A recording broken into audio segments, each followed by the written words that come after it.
est sur le fameux nettoyage. Hein. Donc, on parlait justement avant de comment trouver sa place. Mais trouver sa place, c'est aussi enlever ses traumatismes, ses abus, voilà, tout ce qui prend le pouvoir sur nous. Exactement. Ça peut être des personnes, ça peut être, on va dire, des systèmes, ça peut être des entreprises, des sociétés. Voilà, et puis voilà, c'est pas limitatif, hein, au contraire, ça peut être même dans l'invisible. Voilà, pour certains, mais voilà, c'est tout ce qui prend le pouvoir sur nous. Je dirais pour que ces personnes, ces systèmes, ces choses de l'invisible prennent dessus sur nous, c'est qu'on a laissé son pouvoir. C'est-à-dire que pour être abusé, il faut se laisser abuser. C'est comme ça qu'il faut traiter le problème. Donc quand on comprend ça, c'est une reprise de pouvoir. C'est où, on va dire, je me suis laissé abuser et aller à l'origine. On va considérer qu'on va parler en quantique, donc on n'est que des champs d'information. Alors c'est quoi? Il faut juste comprendre que tout fonctionne de façon graphique, comme si on était des ordinateurs avec des programmes. Voilà, et quand on a eu un traumatisme, un accident, une agression, qu'elle soit, on va dire, au niveau du travail, une agression sexuelle, un viol, voilà, un abus de quelque chose que ce soit, mais en fait c'est marqué, ça veut dire qu'à un moment donné votre soi a été percuté et votre âme aussi, et vous avez laissé un morceau d'âme quelque part dans cet espace-temps. Il va falloir aller le récupérer, le nettoyer, parce qu'en fait le fait que vous avez perdu cette partie de vous, donc vous avez laissé ce pouvoir à quelque chose, voilà, et ça peut être, j'ai vu récemment, on va dire même des problèmes de santé, un staphylocoque, voilà, un parasite qui rentre à l'intérieur de vous, ça fait exactement la même chose, il n'y a pas forcément que ce soit un monsieur ou un pervers narcissique, voilà.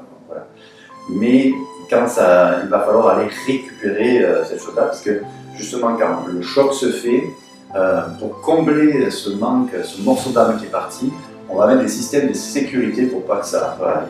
Et donc on va limiter son champ, limiter son potentiel et dire mais cette partie-là, voilà, je vais mettre des alarmes et donc pour pas que ça se reproduise et je vais éviter cette situation-là.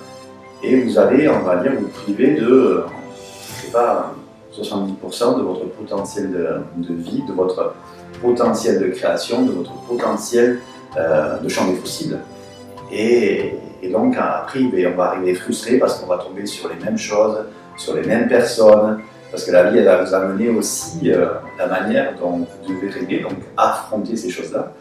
Et moi, je pense qu'il ne faut pas prendre le problème par devant en affrontant, parce que là, ça vous demande et beaucoup de courage, mais aussi du contrôle. Donc c'est quelque chose où vous mettez des systèmes encore que vous créez de plus en plus lourds, des carapaces, des armures, mais qui pèsent des tonnes et qui vous empêchent de faire autre chose. Et il va falloir enlever tout ça.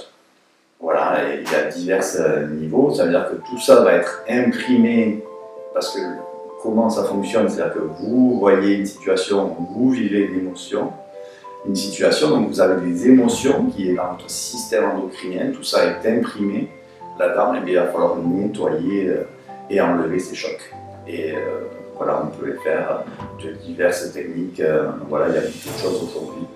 Il faut aller chercher le thérapeute avec lequel on est à l'aise, avec qui on va avoir confiance, parce que c'est pas un travail, c'est pas un magicien qui va venir, il va vous enlever ça.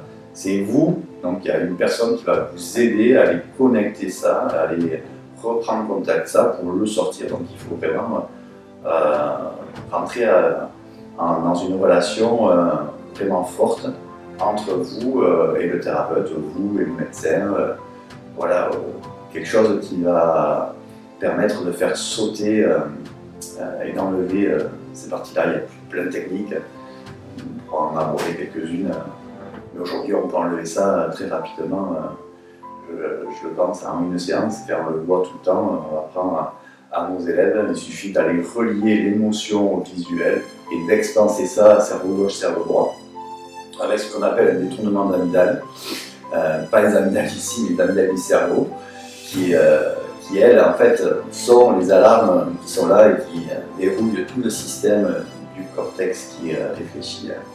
Et on va vous mettre en alerte et de faire le contraire, aller dans sa solution. Et puis à ce moment-là, une fois qu'on a enlevé ce choc-là, on reprend sa place, on se re-expanse et on voit plus ce qui nous est arrivé comme une expérience que comme un traumatisme, comme quelque chose qui nous a fait grandir. On a un autre regard, on sort de la situation, là où on vit de l'émotion, après on voit ça comme un film, et après on voit ça comme voilà, on change de hauteur, voilà, on prend de la hauteur et on voit en fait ce plan se dérouler là et comprendre pourquoi on a vécu ça, mais aussi surtout le libérer, parce que il y a beaucoup de thérapies aussi où j'ai compris pourquoi il m'est arrivé ça, je mets un tampon mais on n'enlève pas l'émotion, donc en fait le système reste, les blocages restent et on n'arrive pas à avancer.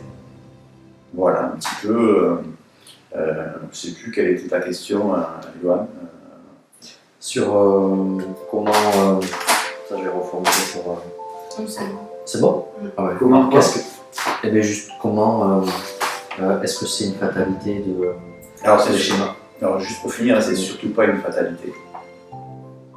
Et il faut savoir que même au niveau, si je vais un petit peu là-dedans, au niveau de l'ADN, aujourd'hui, on sait que en fait, notre ADN n'est pas l'information. Alors, c'est fort ce que je dis, en fait, l'ADN est un support d'information. Ça veut dire quoi? Ça veut dire qu'il y a des variables. Là où on croyait autrefois que justement on avait ce fameux ADN où il y avait ces 3% qui servaient de notre karyotype avec ces 22 chromosomes plus cette paire de chromosomes sexuels, et que le reste, en fait, les 97% qu'on appelait l'ADN non imprimant, on ne sait pas où, on appelle ça même fois l'ADN poubelle. Aujourd'hui, on sait qu'en fait cet ADN est actif et va créer, selon les activations et selon les ondes qu'on va avoir justement dans notre fameuse épinale et nos ondes qui sont créées par le thalamus, justement des activations différentes de nos gènes. On a 20 000 gènes et c'est ce qu'on appelle en fait tout ce qui est l'épigénétique. Et aujourd'hui, donc ça fait 30 ans qu'on a découvert l'épigénétique. Ça veut dire que c'est au-delà de la génétique. On prend un exemple, on a à peu près 20 000 gènes, un petit animal a 20 000 gènes, une plante un peu évoluée a 20 000 gènes. Qu'est-ce qui diffère, nous les humains, d'un animal, d'une plante? Ça va être l'expression de ces gènes. Et ça veut dire que 20 000 gènes, on va dire, vu tout le potentiel qu'on a dans notre cerveau, si on considère qu'on s'en sert que de 10%, chaque gène en fait peut être activé de 3000 façons différentes, selon la lecture et selon en fait l'environnement, c'est-à-dire que la molécule qui va être produite. Et on sait qu'aujourd'hui, c'est l'environnement qui va faire exprimer différemment les gènes là-dedans. Donc plus on va vivre dans un environnement qui va être vertueux, et ça peut être extérieur comme l'intérieur de nous, ça peut être notre santé, ça peut être voilà, une bonne hygiène de vie, mais ça peut être aussi vivre dans un bon cadre, voilà, enlever en fait toutes ces stimulations, toutes ces ondes qu'on appelle entre guillemets nocives. Donc c'est des fréquences, c'est des altérations avec des dissonances. Plus en fait on va régler, on va dire, l'instrument extérieur et intérieurement, plus en fait on va avoir une activation de nos gènes de façon vertueuse et qui va nous donner du potentiel. C'est ça en fait qu'on fait à travers les champs alchimiques. Mais c'est vraiment pour moi l'essentiel, c'est-à-dire qu'on a tout le matériel pour réveiller ça, pour s'aligner, pour sortir nos traumatismes, nos chocs, et puis pour surtout, on va dire, changer. Donc on n'est plus victime, on n'est plus contraint à vivre un potentiel même de problèmes de santé. Bien sûr, on a des gènes qui vont susceptibles de nous amener une maladie, mais si on est dans un environnement, quelque chose de bien et de vertueux, eh il y aura très peu de chances que cela s'active, même si, selon notre karyotype, il y a ce potentiel-là. Et on est tout le temps en termes de statistiques, il y a tant de pourcents. Et bien à vous à mettre le pourcentage de votre côté. Et c'est là où on est acteur, et là on reprend son pouvoir et on se dit, ah oui, mais attends, mais je peux vraiment changer ça à l'intérieur de moi. Mais tout cela se fait pas, on va dire, avec une baguette magique, mais se fait vraiment avec un changement profond à l'intérieur de soi. Alors déjà, pour moi, en fait, il y a deux sortes d'abus. C'est-à-dire que souvent, on parle des abus physiques, mais pour moi, il y a les abus psychologiques également. Et souvent, je dis que les abus psychologiques sont aussi forts que les abus physiques. Par expérience, j'ai vécu les deux, que ce soit des abus physiques à plusieurs reprises et également des abus psychologiques. Ce qui est important de savoir, c'est qu'on peut les enlever. Je prends un exemple tout simple. Il y a le docteur Masaru Emoto qui a fait toute une partie d'études au niveau de l'eau. Et il a pris de l'eau où il a mis l'information que ce n'était que de l'amour. Donc on a chéri cette eau-là et en fait on s'est aperçu que cette eau, au niveau de, si on prend une molécule, ça faisait un magnifique cristal, comme vraiment un joli flocon de neige comme on peut avoir dans cette image-là. Et il a fait une expérience où il a pris de l'eau, où il a mis l'information sur cette eau que ce n'était que de la haine, qu'on l'a détestée, qu'on l'a haïssée. Et on a pris pareil une molécule d'eau et cette molécule était complètement difforme et on va dire donc ce qui veut dire tout simplement que si on change l'information qu'on a à l'intérieur de nous, puisqu'on est quand même constitué à 99% de molécules d'eau,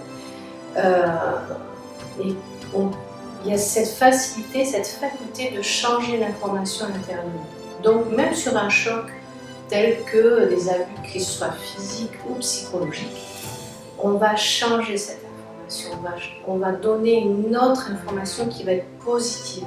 Ce qui va faire que, en fait, on va voir la situation qu'on a vécue, on va la voir en prenant de la hauteur.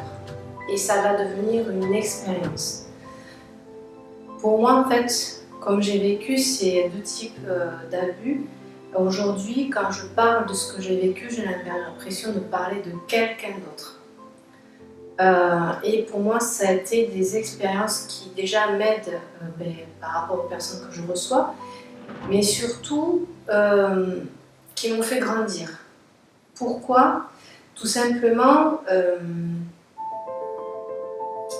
ces personnes qui m'ont fait vivre ces sentiments d'abus m'ont permis également de révéler la puissance qui était à l'intérieur de moi. Et également de reprendre mon pouvoir. Moi, au départ, quand on me parlait de mon pouvoir, j'étais là, c'était vraiment quelque chose qui me faisait hérisser les poils, parce que j'avais associé le mot pouvoir à quelqu'un qui contrôlait, qui avait le dessus sur moi, qui avait une emprise sur moi et en fait, où je n'étais plus maître de moi. Il y avait des peurs, bien sûr, qui arrivaient, tout un système de sécurité où j'étais en alarme, où j'étais là, attention, s'il fait ça, vite, il faut que je m'échappe, ou une notion de violence, on pourrait être violent envers moi, que ce soit physique ou verbal. Jusqu'à ce que je comprenne, comme toute chose qu'on voit d'ailleurs dans les enseignements du Kybalion, il y a une polarité. C'est-à-dire qu'il y a un pouvoir, oui, où peut avoir une emprise ou quelque chose comme ça, mais si on bascule ce pouvoir en pouvoir créateur, on redevient maître de soi. Et en fait, quand on peut avoir des types d'abus sur nous, ça veut dire que se poser la question, mais c'est où j'ai laissé l'autre, la situation, prendre le pouvoir sur moi. C'est aller chercher ses peurs, ses craintes, ces systèmes d'alarme qu'on met en place et d'aller les enlever, d'aller transmuter cette information et reprendre ce pouvoir créateur, ce pouvoir souverain à l'intérieur de nous. De toute façon, s'il y a des situations qui arrivent autour de vous, c'est bien vous chercher votre souveraineté. Être souverain, c'est être roi, reine de son royaume. Donc ça veut dire, c'est reprendre notre place et changer cette information en je reprends mes potentiels, je reprends qui je suis, je reprends ma place, ma souveraineté pour reprendre toute ma vie en main. Donc pour moi, c'est vraiment ça, cette notion d'abus, c'est d'aller voir quel est le système que j'ai mis en place et qui a pris le pouvoir sur moi, cette autorité qui est la mienne, qu'est-ce qui a fait que pour rétablir toutes ces informations internes.